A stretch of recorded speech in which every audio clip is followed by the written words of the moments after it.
Hey guys, Ghost here. Welcome you back to another week of the UPC or the UBC, excuse me. This week we are going against Vampire.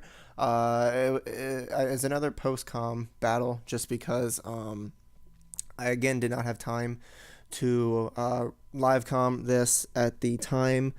After this week, it should be all live com. It should be all live com.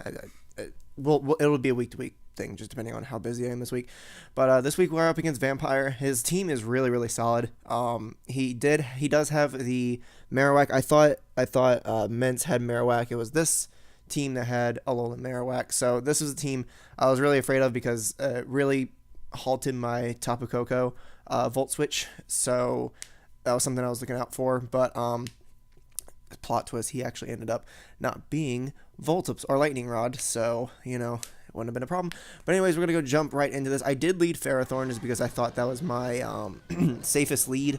He leads the Hydreigon, which I predicted the Flamethrower, so I switched out to Hitmontop just to take that because I'm Assault Vested, and he actually gets the first turn Flamethrower burn. That first turn 10% coming in clutch, and I don't think that really mattered. I mean, it may have mattered a little bit, but honestly, I don't think it changed the battle that much. You know what I mean? He switches out into Meloetta, excuse me, to take that close combat. With the burn, it really wasn't doing anything. He does Shadow Ball me here, which is fine because Ferrothorn can eat that for days. Probably should have stayed in with Hitmontop, but the special defense drop really was not helping. He goes for the HP Fire here. Safe play. And that's Ferrothorn gone. That's honestly probably one of my biggest misplays of the game, is letting Ferrothorn drop so early. That's what, turn 5? Yeah, I mean, Ferrothorn's one of my biggest walls, and I just kind of let him go down super easily. Especially because he does have 4 physical attackers. So hindsight's 2020 though. So I switch out into Hitmontop to get this Intimidate off on the Marowak as he goes for the Protect, and that fails because I did not attack. But he's just going to... I'm going to Earthquake him, but it's not going to do anything because I am burned.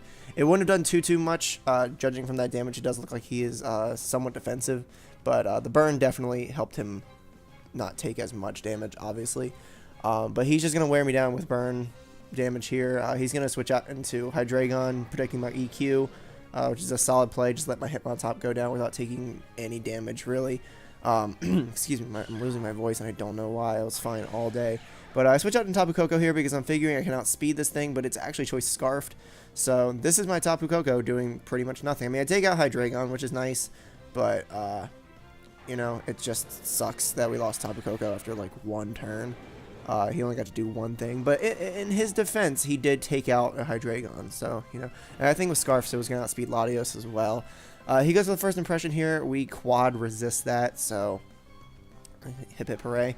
He switches out into Marowak, which this pretty much confirms that he is physically defensive because, he ate that really well from Embor.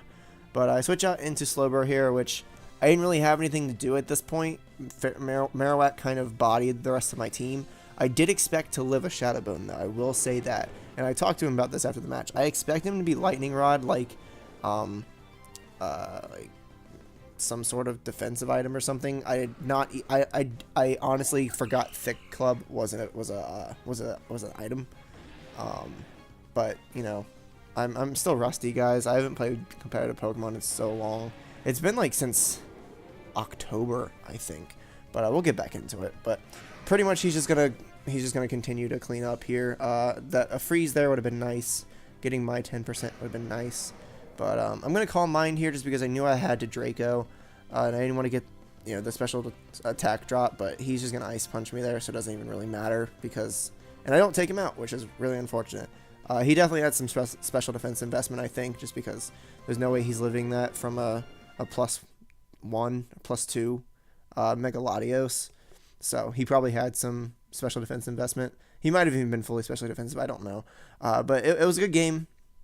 Like I said, I'm getting back into it. I'm still not playing that well, but my opponents, obviously are playing really well. So it's difficult, but hopefully we can, start winning some matches and start coming back and make the season of the UBC a good one and not continue to get swept 4 or 5-0. But thank you guys for checking out the video, and I encourage you guys to check out the channel if you haven't already. There's gonna be content coming to the channel, guys. I know I promised that with the last video, but I promise there will be more content coming to the channel. I've just been super busy recently, and I haven't had time to record stuff, but I do have stuff in the works. I'm actually working on getting thumbnails made for a series that I'm working on, which should be super cool and super fun. But thank you guys again for checking out the video. Hit that like button if you enjoyed this video, and I will see you all next week.